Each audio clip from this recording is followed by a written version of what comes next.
High বন্ধুরা, আশা করি তোমরা সবাই ভালো আছো। আমিও খুব ভালো আছি। তো আজকে রান্না করব সিম্পল একটা মাছের ঝোল। তার জন্য টমেটো, লঙ্কা, ধনেপাতা, বড়ি ভেজে রেখেছি, মাছগুলো ভেজে রেখেছি দেখতেই পাচ্ছ। তারপরে বেগুন আর আলুগুলোকে ভেজে নিলাম। তারপরে কড়াইয়ে তেল দিয়ে দিলাম কিন্তু রাঁধুনি ফোড়ন।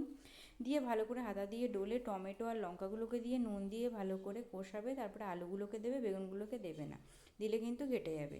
তারপরে দিয়ে দেবে 2 চামচ জিরে গুঁড়ো, দিয়ে কিন্তু ভালো করে কষিয়ে তারপরে দিয়ে দেবে 2 বাটি জল, একটু হলুদ গুঁড়ো দিয়ে নেড়ে কিন্তু এটাকে ঢেকে দেবে। ঢেকে দেওয়ার 10 মিনিট পর এটাকে তুলে দেখবে ভালো সিদ্ধ হয়েছে কিনা। তারপরে বড়িগুলোকে দিয়ে দেবে, তারপরে বেগুনগুলোকে দিয়ে দেবে, 3টে লঙ্কা ভালো করে ডলে ওর মধ্যে দিয়ে দেবে। দেওয়ার পরে ভালো করে নাড়াচাড়া করে দেখবে কতটা সিদ্ধ হয়েছে। তারপরে মাছগুলোকে দিয়ে দেবে।